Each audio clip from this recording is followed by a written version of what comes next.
Richard, a cunning thief disguised as a real estate broker, stumbled upon a long-forgotten property with a hidden secret. His search for Theodore Stone's elusive treasure led him to an abandoned estate, where he unearthed a mysterious casket. But what seemed like an ordinary find quickly turned into a deadly game. He found himself entangled with Madame Reena, a mysterious and powerful witch, and her strange companions, Sebastian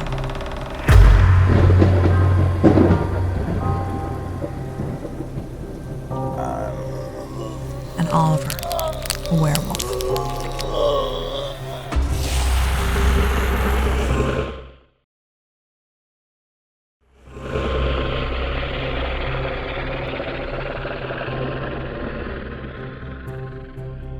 Just when things took a dangerous turn, they realized they were not the only ones with a hidden scheme.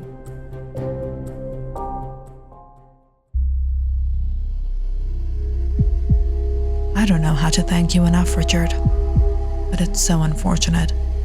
We can't spare you now that you know our secret. Richard's hand tightened around his gun. He immediately pulled it out and pointed it at Madame Reena. He had no intention of getting involved in whatever dark magic they were into. What do you want from me? I won't tell anyone. Take it. I don't care anymore. But Madame Reena only laughed. Oh, Richard, do you really think a gun will stop us? It won't help. Richard's heart hammered in his chest, a bead of sweat trickling down his forehead. He had no idea how he had ended up in this situation. How could he escape this?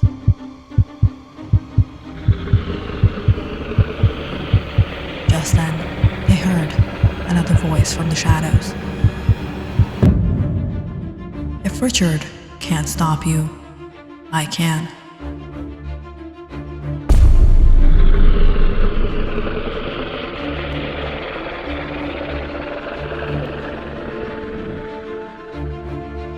Everyone turned to see Officer Doyle step forward, a crossbow in his hands. The tip of the arrow, silver. An iron bullet might not do much, Officer Doyle said, but I'm sure the silver arrow will get the job done.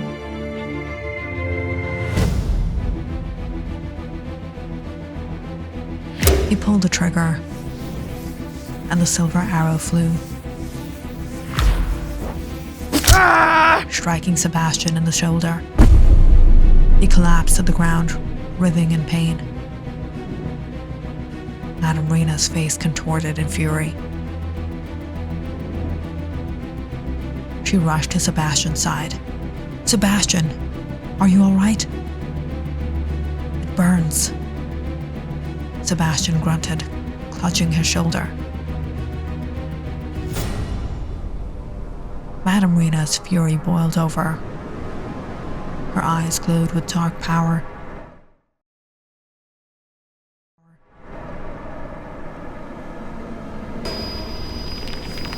And in an instant, she transformed into her true witch form.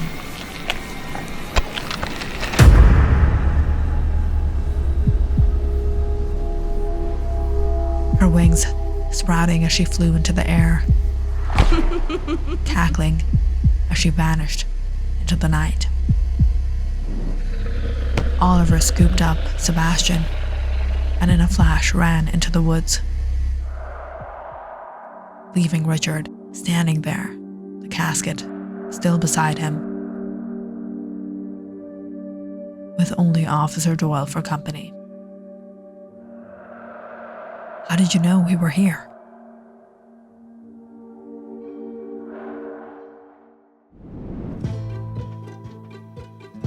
Officer Doyle, had been a quiet presence in the small town for years. Known for his methodical approach to policing and his deep sense of justice. Before he became a lawman, Doyle had served as a tracker in the military, honing his skills in the wilderness and learning how to spot signs of danger that others might overlook. But he never thought he would get involved in a mystery like this. For many years now, Officer Doyle had been tracking someone or something hunting out in the woods.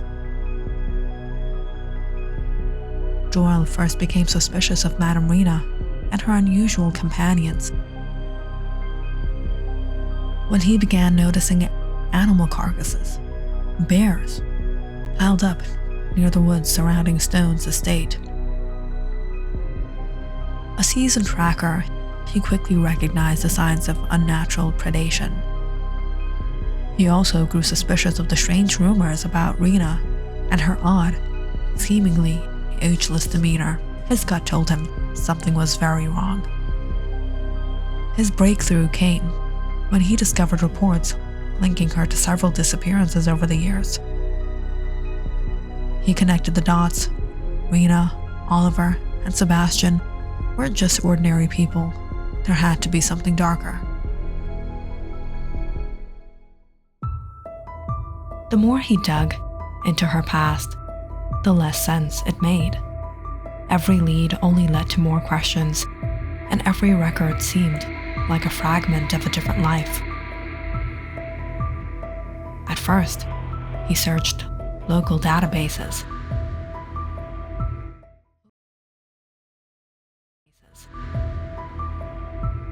hoping to uncover something: a birth certificate, a tax record, anything that would solidify her presence in town.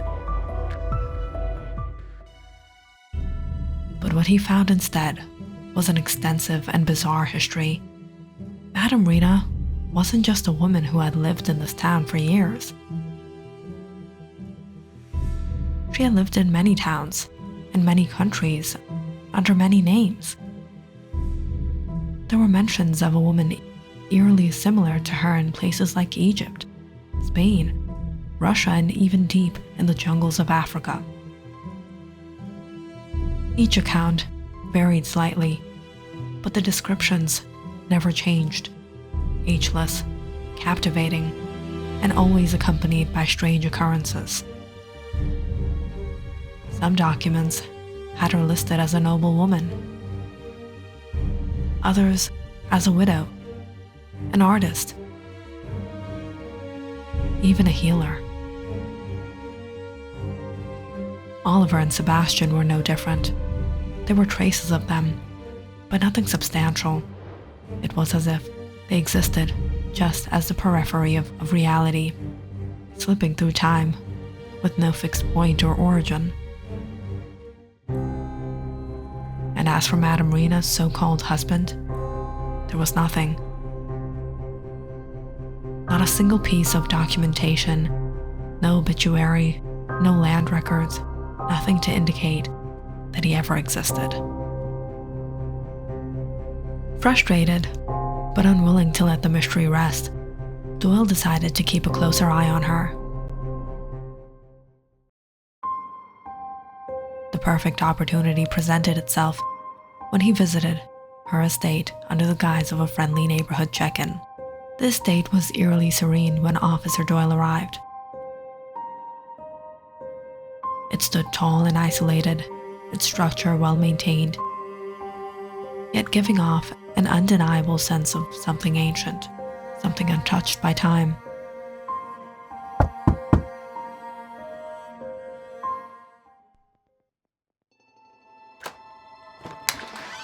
Madame Reena greeted him at the door. Her presence as composed and elegant as always. "Officer Doyle, what a surprise. Come in, please. Would you like to have some coffee?" Doyle accepted, stepping into the house. his trained eyes subtly scanning the surroundings. The house was filled with relics and artifacts from across the world. Pieces that hinted at her extensive travels or lives. His gaze fell on a collection of wooden carvings along one shelf. Intricate, almost lifelike figures carved from wood. Oliver's work? He asked, picking up one of the figures. Madame Reena smiled, setting down a steaming cup of coffee in front of him. Yes, he has quite the talent, doesn't he? He sees the world in ways others don't. Doyle nodded, sipping his coffee while his eyes flickered toward her. Around her neck, partially hidden beneath the fabric of her blouse, was a pendant. The symbol on it was unlike anything he had seen. An intricate design, neither familiar nor common. Interesting piece. Oh, just an old keepsake. Something from a different time. Something about the way she said it sent a chill down Doyle's spine. He filed the image of the symbol away in his mind, knowing it was the only tangible clue he had. When he left, he didn't go straight back to the station. He went to the one place in town that might offer him answers, the old bookstore on the corner of Main Street. It took hours of sifting through dusty tomes before he found anything resembling the symbol he had seen. The book was ancient, its pages yellowed with time, the leather binding cracked with age. And then finally, he found it, the symbol of an occult order of witches. There exists a sect of the dark arts, witches who have evaded death itself, bound by the blood of the moon and the sacrifice of their kin. They weave their existence through centuries, changing names, faces, and places, yet always remaining. They take lovers, they take children, and they take power. And always, they mark themselves with the insignia of the Evernight Covenant.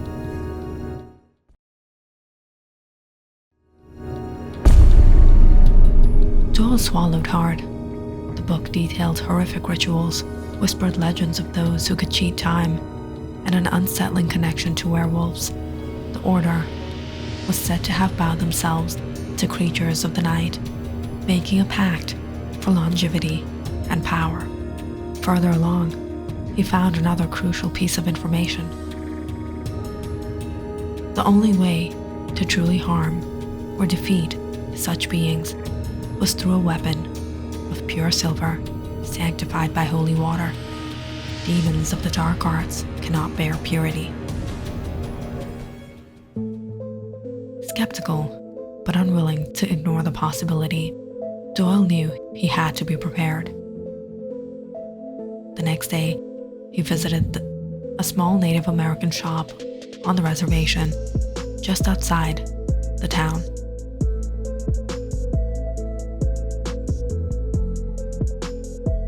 The store was filled with relics, charms, and old-world weapons.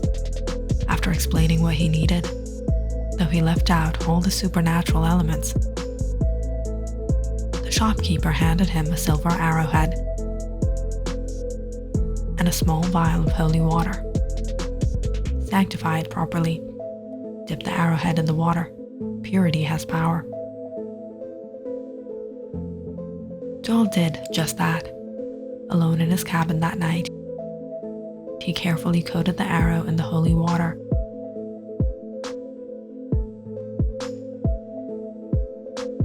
Watching as the silver gleamed in the dim light, it felt ridiculous, superstitious even, but deep down, He knew he needed every advantage he could get.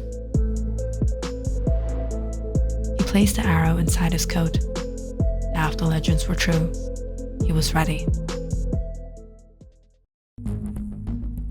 And in all this, when Richard arrived to town and came to the precinct to complain of some strange, beastly creature he had seen, Officer Doyle knew he was in on something. So he quietly began following Richard's every move once he arrived to town, knowing something was off about him too.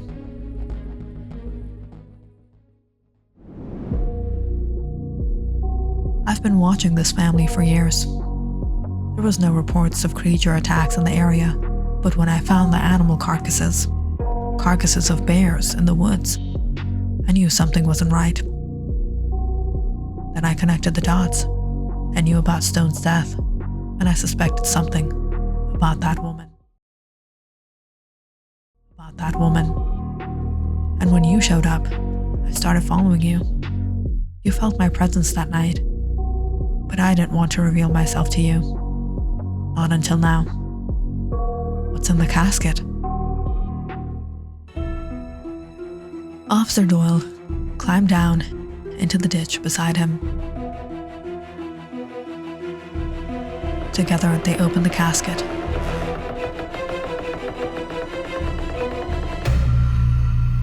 Inside was a decomposing body, clutching a book and a pendant. Madame Reena must have been searching for this body.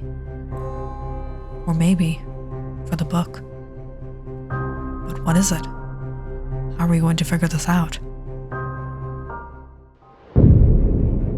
I know someone who can help.